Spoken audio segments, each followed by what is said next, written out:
समजत नाहीये, निर्णय घेता येत नाहीये. कोणाला विचारणार, कोणाशी बोलणार?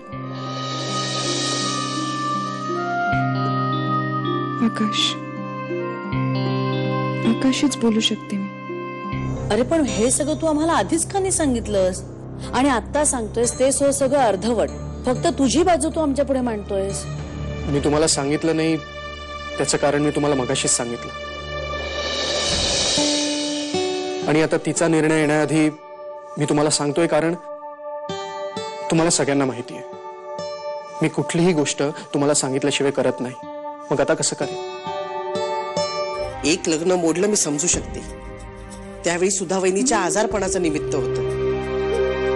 त्या अभिमानचं तसं झालं. चला मान्य करते ती माझी चूक आहे. पण आता काय तर म्हणे माझ्या होणाऱ्या नवऱ्याला आणि त्याच्या घरातल्यांना माझ्या बाबतीत जे काही घडलंय ते सगळं सांगितलं पाहिजे.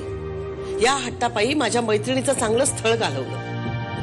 आता तुम्हीच सांगा, हिच्या बाबतीत घडलेलं सगळं मी तिला सांगितलं असतं तर कोण हिच्याशी लग्न करेल? परत तो आकाश, तो स्वतःहून आला हिला प्रपोज करायला. त्याला तर सगळं माहिती आहे ना. मग आता कसली अडचण आहे? कसला विचार करते ही? तुम्हाला कसं कळत नाहीये? ती आता आपल्या घरात आपली सून म्हणून येणार आहे. त्या दृष्टीने तुम्हाला कशी वाटते? आलं माझ्या लक्षामध्ये. काय आशा, मनू सून आपली होणार आहे बरोबर, पण त्याच्या आधी ती आकाशची बायको असणार आहे. आता त्याला जर ती पसंत असेल तर आपल्या आवडीनिवडीचा प्रश्न येतोच कुठे? नाही, तुमचं म्हणणं अगदी बरोबर आहे, पटतंय मला. अहो शेवटी ती आपल्या घरात सून म्हणून येणार आहे म्हणजे ती खूप छान मिक्सही झाली आहे. आणि खरं सांगायचं तर मलाही ती खूप आवडली हो. तिचे काका काकू सुद्धा बरे आहेत. सुरेखा, आपण आपला कुठलाही निर्णय तिच्यावर लादायचा नाही. तिचं आयुष्य तिला काय ते ठरवू देत. ती लहान आहे का आता? तुम्हाला कसं कळत नाहीये? इतक्या वर्ष आपण चौघच या घरात राहत होतो. आणि आकाश, आपल्याला कसं एकमेकांच्या सवयी माहिती आहेत, एकमेकांचे स्वभाव माहिती आहेत. पण आता ही एक नवीनच मुलगी आपल्या घरात येणार आहे. तिच्याबद्दल आपल्याला काहीही माहिती नाहीये. तिचा स्वभाव कसा आहे, तिच्या सवयी कशा आहेत, कसं आपण जुळवून घेणार या मुलीबरोबर? सांगा ना मला. तिचा विचार केल्याशिवाय क्षणी जात नाही.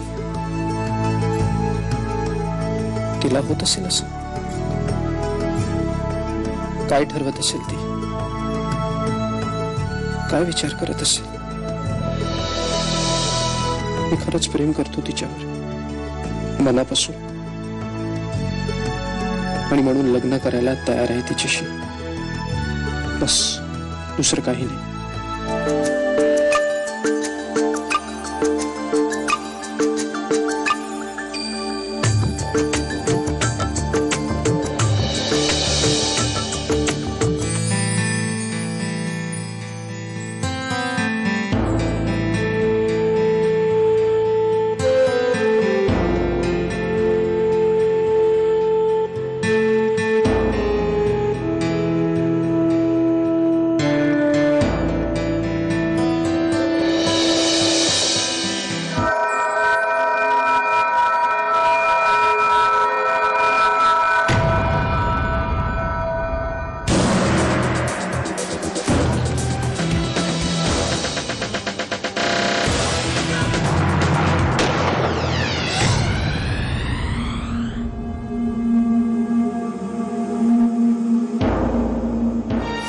काय झालंय माहित नाही.